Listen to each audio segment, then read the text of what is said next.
Hello student, एक बार फिर आपका स्वागत है इस क्लास में, जिसमें आप पढ़ने वाले क्लास 5 के गणित की कार्य पुस्तिका, जिसका चैप्टर पढ़ने वाले हैं 14 यानी 14वां चैप्टर, जिसका नाम है ज्यामिति या कोण।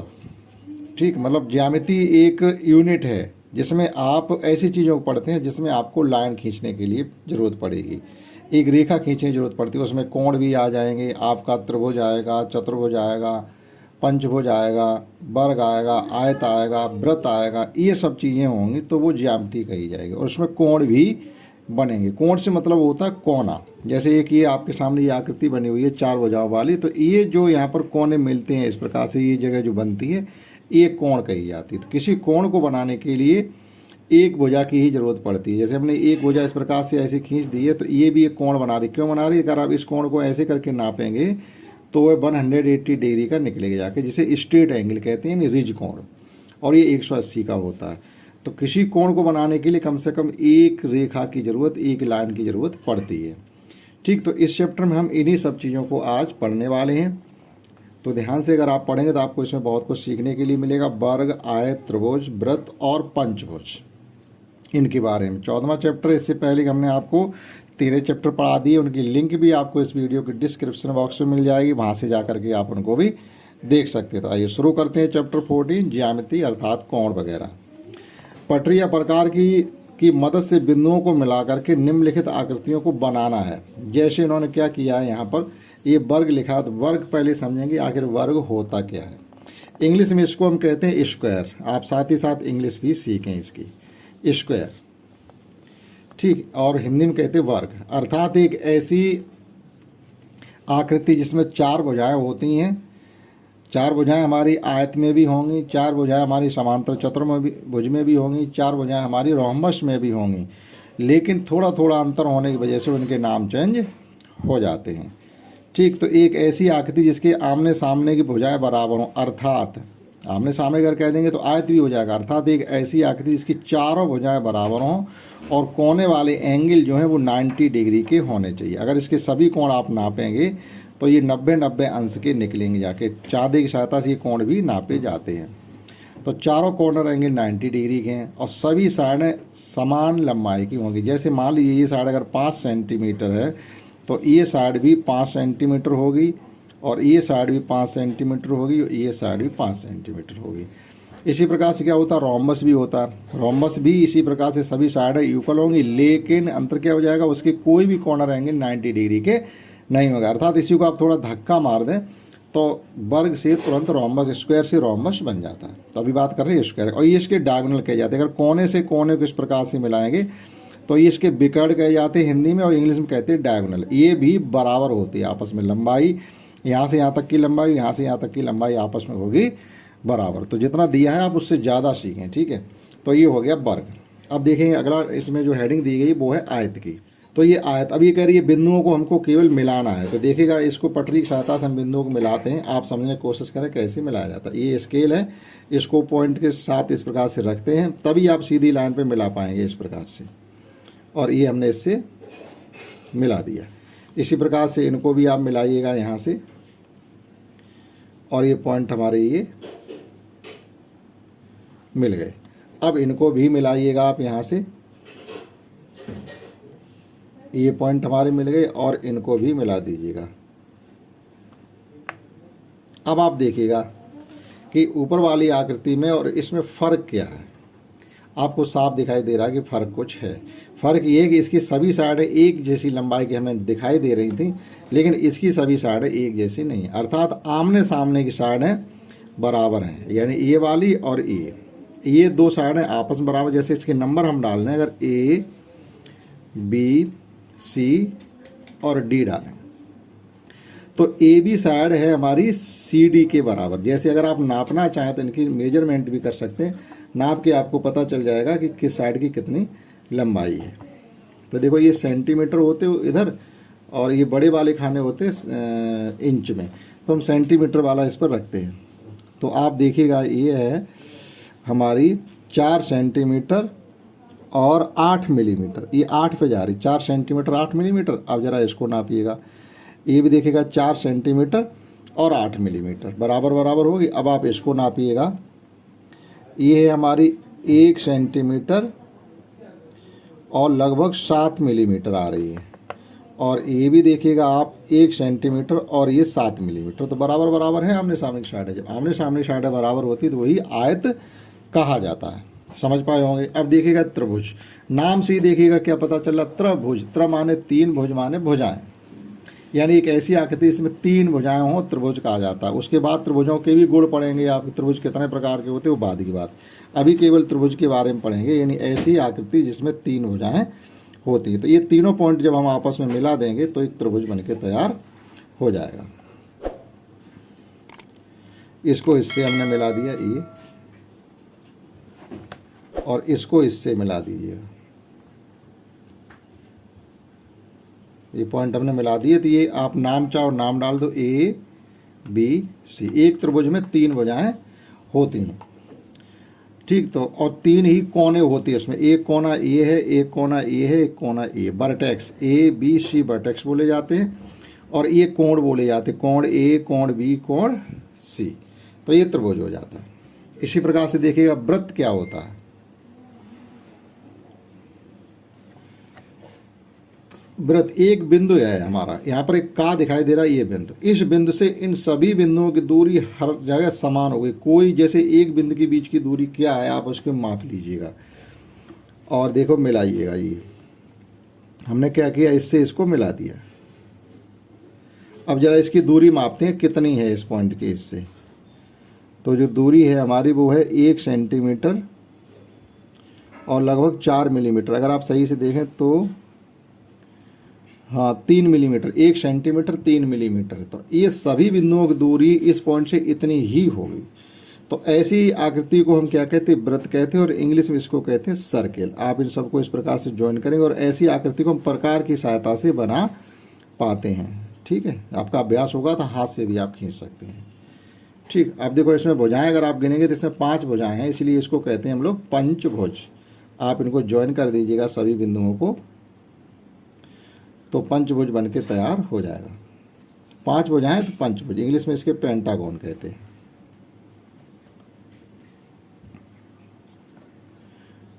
ये सभी पॉइंट इस प्रकार से ज्वाइन कर दीजिए।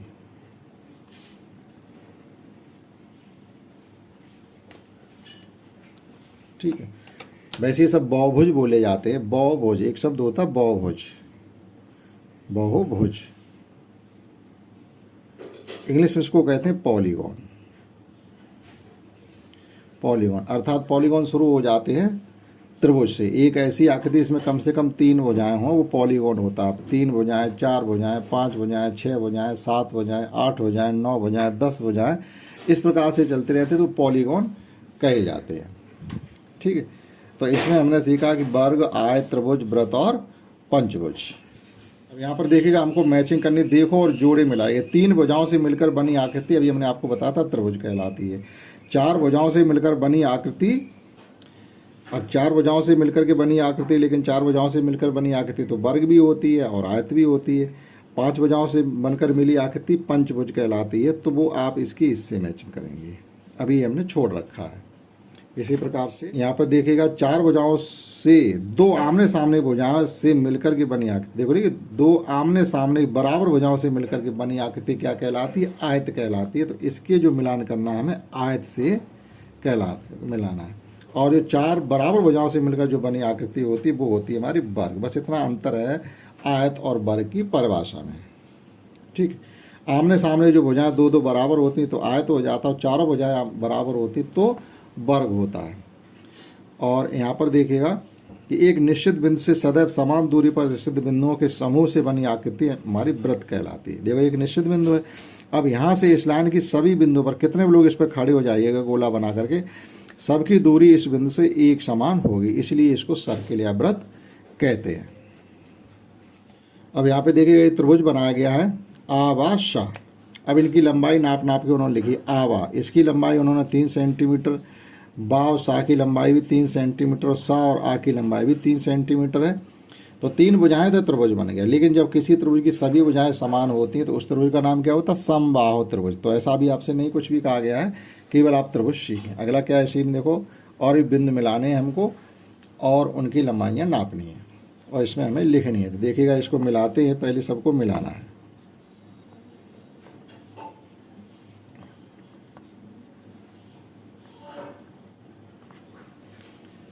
तो ये इस प्रकार से हमने सभी बिंदु इसकी मिला दी। अब इनकी सबका मेजरमेंट लेते हैं, यानी नाप के देखते हैं ये कितनी कितनी हैं। ये कम्प्लीटली 5 सेंटीमीटर है, तो आ और बा की लंबाई है 5 सेंटीमीटर, और दा और सा की लंबाई भी होगी 5 सेंटीमीटर। दा और शा, यानी सा दा एक ही बात, दा सा बोलो चाहे सा दा बोलो, तो ये भी 5 सेंटीमीटर। अब देखिएगा बा सा की लंबाई कितनी है, बा और सा की लंबाई है 3 सेंटीमीटर, और आ और दा की लंबाई भी 3 सेंटीमीटर ही होगी, 3 सेंटीमीटर।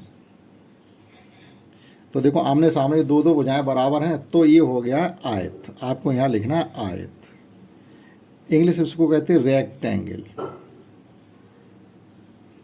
ठीक, इसी प्रकार से और हैं इसमें दो। तो हम इनके सबके पहले ये बिंदु मिलाएंगे। तो ये सभी बिंदु मिल गए। अब इनकी लंबाई को नापते हैं। तो ये लंबाई हो जाएगी हमारी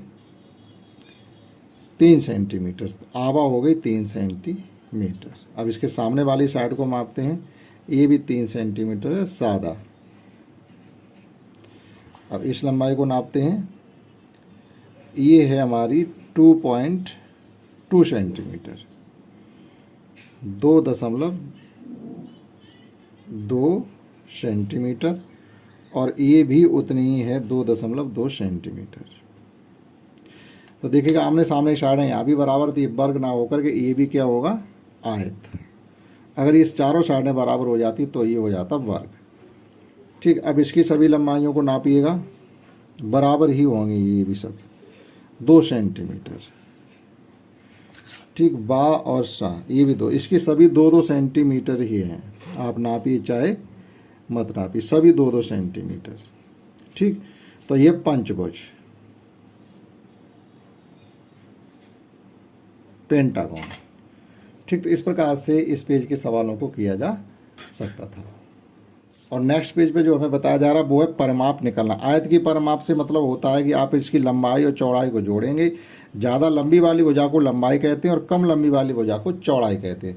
तो लंबाई और चौड़ाई को आप जोड़ें और उसका दूना कर दें तो इसकी परिमाप निकल आती है। या बिल्कुल ही जैसे ये 6 है तो 6 सेंटीमीटर ही ये भी है, ये 2 सेंटीमीटर तो 2 सेंटीमीटर ये भी। आप सबको जोड़ लीजिएगा, 6 2 8, 6 14 और 2 16, तो 16 सेंटीमीटर इसकी परिमाप हो गई। ऐसे कर लीजिएगा, या आप इन दो को जोड़ लीजिएगा, लंबाई चौड़ाई को जोड़ लो, 6 और 2 8, इसका कर दो दूना, 8 दूनी 16।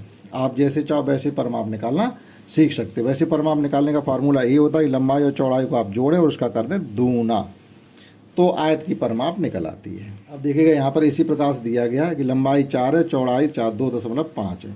तो लंबाई है यहाँ पर 4 सेंटीमीटर, चौड़ाई है 2.5 सेंटीमीटर। आयत की परिमाप होगी 2 गुणा लंबाई धन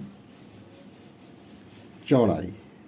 2 गुणा लंबाई है 4, चौड़ाई है 2.5, 2 गुणा, जब 4 और 2 जोड़ोगे तो ये हो जाएगा 6.5, और 6.6 का दूना हो जाएगा 13 सेंटीमीटर। तो इस आयत की परिमाप होगी 13 सेंटीमीटर। और इसी प्रकार से आपको इस आयत की परिमाप निकालनी है। लंबाई को नाप के यहाँ लिखना है, चौड़ाई को नाप को यहाँ लिखना है, और फिर उसकी परिमाप बतानी है। तो देखिएगा लंबाई को हम नापते हैं, ये कितनी होगी, सेंटीमीटर मापेंगे। ठीक, ये स्केल होती है, इस पर जो छोटे छोटे ये सेंटीमीटर होती है और इधर के होते हैं इंच। तो आप ज़्यादातर सेंटीमीटर में ही नापें। 5 सेंटीमीटर लंबाई आ गई हमारी, 5 सेंटीमीटर। चौड़ाई को नाप लीजिएगा, आप चौड़ाई आ गई है इसकी फिक्स 3 सेंटीमीटर है, 3 सेंटीमीटर। परिमाप निकालने के लिए हमें क्या करना, 2 गुणा लंबाई धन चौड़ाई। 2 गुणा लंबाई है 5 और चौड़ाई है 3, हम जोड़ेंगे 5 और 3 8, 8 दूनी 16 सेंटीमीटर। इन द सेम में एक और इसी में इसी कैटेगरी क्वेश्चन है जो कि आप स्वयं करेंगे। Do it your self. ठीक, यानी आपके लिए होमवर्क। और अब सीखते हैं वर्ग की परिमाप निकालना। वर्ग की परिमाप जैसे चारों भुजाओं की लंबाई जोड़ दीजिएगा, वर्ग की परिमाप निकल आएगी 3 ये 3 ये 3 ये होगी और 3 ये होगी, 3 3 6 3 9 3 12 सेंटीमीटर। या किसी एक भुजा की लंबाई में अब 4 का गुणा कर दें तब भी 12 आ जाएगी। तो वर्ग की परिमाप होती है 4 गुणा भुजा या चारों भुजाओं की लंबाई का योगफल। आप जैसे चाहे वैसे कर सकते हैं। अब यहाँ पे देखिएगा ये भी ढाई ये भी ढाई ये भी ढाई होगी, ढाई को 4 जगह जोड़ेंगे 10 हो जाएगा। या वर्ग की परिमाप हो जाएगा 2 गुणा भुजा की माप, भुजा की माप। तो 2 गुणा एक भुजा की माप है 2.5, 25 चौकू 100 होते हैं, एक बार दशमलव यानी 10 सेंटीमीटर। यानी ढाई को आप 5 बार 4 बार जोड़ोगे 10 हो जाएगा। तो इस प्रकार से वर्ग की परिमाप निकाली जाएगी। अब यहाँ पर 2 सवाल दिए गए, एक हम आपको करके बताते देखिएगा। इसकी लंबाई हम निकालते हैं तो ये आ रही हमारी है 2 सेंटीमीटर कंप्लीट। ठीक, तो एक भुजा है 2 सेंटीमीटर। परिमाप इसकी होगी 2 गुणा भुजा की माप, भुजा की माप। तो भुजा की माप हमने निकाली है 2, तो चारों भुजाओं की लंबाई कितनी हो जाएगी। इसमें हमने आपको गलत बता दिया, इंटू 4 होता है, आगे सही किया है लेकिन हमने यहाँ 2 लिख दिया। ठीक है, गुणा 4 होता है। एक भुजा में 4 का गुणा करेंगे तो 4 दूनी 8 सेंटीमीटर से। और इसको करेंगे आप स्वयं, भुजा की लंबाई को मापेंगे, 4 का गुणा कर देंगे, परिमाप निकल आएगी। और अब देखिएगा वर्ड प्रॉब्लम से संबंधित क्वेश्चन हो गया। उन्होंने आकृति नहीं दी, आपको स्वयं समझना पड़े। जैसे एक आयताकार खेत है, तो खेत उन्होंने यहाँ कह दिया आयताकार यानी आयत के आकार का। इस प्रकार से हमारा खेत होगा, आमने सामने 2 भुजाएं बराबर होंगी ये। ठीक, जिसकी लंबाई 45 मीटर है, चौड़ाई 18 मीटर। तो खेत के चारों ओर तार लगाने में कितना तार लगेगा, तो जो खेत के चारों ओर तार लगेगा वो खेत की परिमाप के बराबर लगेगा। तो हम क्या करेंगे, आयताकार खेत हमारा इस प्रकार से है, ये है 45 मीटर और ये 18 मीटर। हम 45-18 को जोड़ेंगे और उसका दूना कर देंगे, परिमाप निकल आएगी 126। जितनी हमारे खेत की परिमाप होगी, इन चारों भुजाओं की लंबाई की माप जितनी होगी, हमको उतना ही तार ला करके इसके चारों तरफ लगाना है। एक वर्गाकार चबूतरे की एक भुजा, वर्गाकार चबूतरे से मतलब हमारा चबूतरा इस प्रकार से होगा जिसकी चारों भुजाएं एक समान लंबाई की हैं। 8 मीटर है ये, तो ये भी 8 मीटर होगी, ये भी 8 मीटर होगी और ये भी 8 मीटर। चबूतरे की परिमाप बताओ। तो हम क्या करेंगे, हमने क्या सीखा है कि वर्ग की परिमाप कैसे निकाली जाती है। वर्ग की परिमाप, परिमाप से मतलब है चारों भुजाओं की लंबाई का योग। तो हमने वर्ग की परिमाप निकालना सीखा, 4 गुणा भुजा की माप। ठीक, भुजा की माप, माप से मतलब किसी एक भुजा की माप। तो 4 गुणा 8, 8 चौकू 32, यानी इसकी जो परिमाप निकली वो 32 मीटर निकले। अगला क्वेश्चन यही है कि एक विद्यालय की 4 दीवारी 80 मीटर लंबी है और 45 मीटर चौड़ी है। तो इसके चारों तरफ हमें 2 चक्कर लगाने, यानी विद्यालय की जो बाउंड्री वाल है वो इस प्रकार से है। ठीक, लंबी भुजा 80 मीटर है और कम लंबी भुजा है 45 मीटर, ये वाली 45 मीटर। तो इसके में 2 चक्कर लगाने। तो पहले एक चक्कर में कितनी दूरी चलेंगे तो हम निकालेंगे परिमाप। ठीक, 4 दीवारी की परिमाप। तो 4 दीवारी की परिमाप होगी 2 गुणा लंबाई धन चौड़ाई। लंबाई चौड़ाई को जोड़ के कर देंगे हम दूना। लंबाई है 80 मीटर और चौड़ाई है 45 मीटर। जब आप 80 और 45 को जोड़ेंगे तो ये हो जाएगा जा कर के कि 125। 125 के जब दूना करेंगे तो ये हो जाएगा हमारा 250 मीटर। एक चक्कर में हमें 250 मीटर चलना पड़ेगा, तो 2 चक्कर में इसका दूना कर दिएगा। तो 2 चक्कर में चली गई दूरी, तो 2 चक्कर में चली गई दूरी हो जाएगी। आप 250 में 2 का गुणा कर देंगे तो आप चल जाएंगे पूरा 500 मीटर। ये आ जाएगी वर्गाकार खेत के। अगर चारों तरफ आप 2 चक्कर लगाते तो आपको इतनी दूरी चलनी पड़ेगी। इसी प्रकार से एक त्रिभुजाकार पार्क है, यानी पार्क इस प्रकार से, त्रिभुजाकार से मतलब इस प्रकार से पार्क होगा। ये एक त्रिभुजाकार पार्क है जिसकी भुजाएं एक है 3.5 सेंटीमीटर, एक है 4 मीटर और एक है 4 मीटर, एक है 5 मीटर। इसके तीनों ओर कितनी लंबी दीवार बनानी पड़ेगी। कितनी लंबी दीवार, तो दीवार की लंबाई क्या हो जाएगी, सभी भुजाओं का जोड़। इसमें कोई फार्मूला नहीं लग रहा क्योंकि सभी लंबाइयाँ अलग अलग माप की हैं, तो आपको जोड़ना ही पड़ेगा। ठीक, तो तीनों दीवारों की लंबाई का योग, तो योग हो जाएगा हमारा 3.5, फिर 4 और 1 5, 5 4 9 3 12.5 मीटर, यानी 12.5 मीटर सभी लंबाइयाँ हो जाएंगी। तो अभी तक आपने सीखा था आयत, वर्ग और त्रिभुज और वृत्त। अब सीखते हैं कोणों के बारे में। तो यहाँ पर हमें क्या करना है, कोणों के सीखना है। तो कोण कितने प्रकार के होते हैं, देखो यहाँ न्यून कोण लिखा हुआ है। ठीक है, तो न्यून कोण का मतलब होता है एक ऐसा कोण जो 0 डिग्री से अधिक हो और 90 से कम हो, वह न्यून कोण होता है। समकोण का मतलब होता है एक ऐसा कोण जो कम्प्लीटली 90 डिग्री का होता है, वो समकोण होता है। तो आप यहाँ पर एक 90 अंश का कोण, आप सीधी लाइन यहाँ पर अगर खींच देंगे तो 90 अंश का कोण यहाँ पर बनके तैयार हो जाएगा। जब आप इसको नापेंगे तो ये 90 डिग्री का निकलेगा। ठीक है, तो ये हो जाएगा पॉइंट आ बा श।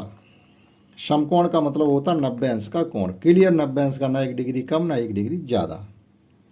और अधिक कोण का मतलब होता है एक ऐसा कोण जो हमारा 90 से अधिक होते। यहाँ पर एक कोण बना दीजिएगा। अब देखो डी तो नहीं हमारे पास है, 110 डिग्री का कोण यहाँ पर बनाना है, तो 90 से थोड़ा ज़्यादा आप ले लेंगे, वो हम अंदाज से बना दे रहे, मान लेते हैं 110 का होगा। ठीक, तो 0 डिग्री 90 से कोण अधिक होना चाहिए, और जैसे मान लीजिए एक्स, और 180 से कम होना चाहिए। तो वह कोण जितने सभी हमारे क्या कहलाते हैं, अधिक कोण। 180 से अधिक, 190 से जो कम होते हैं वो अधिक कोण होते हैं। ठीक है, और देखो रिज कोण जो 180 डिग्री का ही होता है, यहाँ पर इस प्रकार से केवल कर दो, ये 180 हो गया, वो सरल कोण या रिज कोण या स्ट्रेट एंगल कहलाता है। और बृहद कोण का मतलब क्या होता है कि ऐसे कोण जो 180 से अधिक होते हैं, ठीक है, 360 से कम होते हैं। जैसे एक लाइन हम यहाँ पर 260 की एंगल बता रहे थे, ये 180 हो जाएगा। 180 में आप 80 और जोड़ दीजिएगा, यानी लगभग इस प्रकार से 90 से थोड़ा कम। ये तो ये इधर से जब नापेंगे, ये एंगल हम मान के चलते 260 डिग्री का होगा। तो ऐसे कोण जो 180 डिग्री से अधिक हों और 360 डिग्री से कम हों, वो सभी बृहद कोण कहलाते हैं, यानी रिफ्लेक्स एंगल। ये straight angle, obtuse angle, acute angle और राइट एंगल। अब देखिए यहाँ पर वही सब नाम दिए गए। 0 डिग्री से अधिक, 90 से कम हो तो हमारे न्यून कोण कहलाते हैं, यानी एक्यूट एंगल इंग्लिश में कहते हैं। 90 अंश के कोण को हम समकोण ही कहते हैं। 90 से अधिक 180 से कम हो वो अधिक कोण कहलाते हैं, और 180 के कोण को रिज कोण कहते हैं, यानी स्ट्रेट एंगल। और 180 से अधिक और 360 से कम हो तो बृहद कोण कहलाता है। और 360 का कोण हो, यानी पूरा एक गोल चक्कर आप एक जगह घूम जाएंगे तो हो जाएगा 360, यानी संपूर्ण कोण उसको कहा जाता है। तो इस प्रकार से इसमें आपको 1 2 3 4 5 6 ये डेफिनेशन याद होनी चाहिए। न्यून कोण, समकोण, अधिक कोण, बृहद कोण और संपूर्ण कोण और रिज कोण, इन सब की परिभाषा हमको याद हो। अब देखिए यहाँ पर कुछ मिलान है। एक इन्होंने मिलान कर दिया, 90 से अधिक और 180 कम होता है अधिक कोण। अब 180 से अधिक और 360 से कम होता है वो कहलाता है बृहद कोण। तो इसका मिलान हमारा इससे हो जाएगा। 90 का कोण समकोण ही होता है।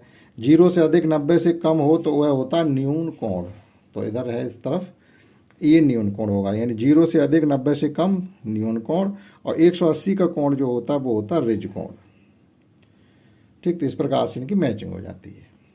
अब यहाँ पर हमको कोण बताने, देखो ये बिल्कुल स्ट्रेट एंगल दिख रहा है, तो उन्होंने आवा सा एंगल। एंगल का नाम कैसे लेंगे, बीच जहाँ पर एंगल बन रहा है वो पॉइंट हमारा होना चाहिए बीच में, या केवल एंगल बा कह सकते हैं, फिर एंगल आवा सा कह सकते हैं, या एंगल सा बा आ कह सकते हैं। 3 तरीके से किसी एंगल का नाम लिया जा सकता है। जैसे एंगल बा कह दो केवल, ठीक है, बा,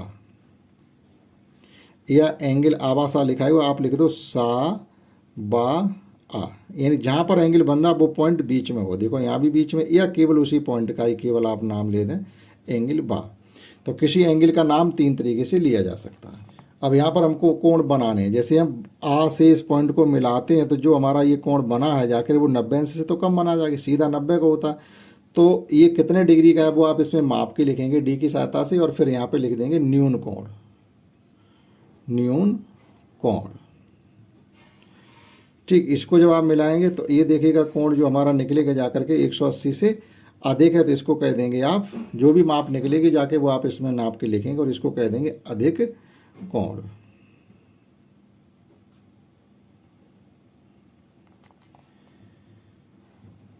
और इसी प्रकार देखो इधर नीचे की तरफ आया, तो जब आप इसको इससे ज्वाइन करोगे तो ये जो कोण बनेगा जाकर के ये 180 से भी अधिक 360 से कम है, तो ये कहलाता है हमारा बृहत कोण, बृहत कोण यानी रिफ्लेक्स एंगल। और लास्ट में हमारा है आवासा। देखो ये स्ट्रेट लाइन बन रही है, एंगल यहाँ पे बन रहा है, तो ये 180 का ही होगा आपका, ठीक है। तो ये 180 कोण आ बा सा, इसे कहते हैं रिज कोण, ठीक। ये आप डी की सहायता से यानी चांदी की सहायता से नाप के लिखेंगे एंगल। और अंतिम पेज के क्वेश्चन ये हैं, इस प्रकार से एक डायग्राम यहाँ बना हुआ है। इन सभी कोणों को हमें नापना है, तो हमारे पास टी नहीं है ना, हम आपको सब नाप के बता पाते। तो ये सभी एंगल पहले आप आवा सा को नापेंगे, फिर हम नापेंगे इसको, फिर इसको। ये सभी एंगल इस पॉइंट से नाप के हमें यहाँ पर लिखने हैं और उनकी डिग्री देखनी है। जैसे 60 से कम आती है तो न्यून, 90 आती है तो समकोण, 90 से अधिक आती है तो अधिक कोण, और 180 से भी अधिक आती है तो बृहत कोण, और अगर 360 पूरी आती है तो संपूर्ण कोण। इतना काम आप स्वयं करेंगे। तो इस चैप्टर को भी हमने अपनी तरफ समझाने की कोशिश की। आशा करता हूँ आपने समझा होगा। इस क्लास में इतना ही। That's all.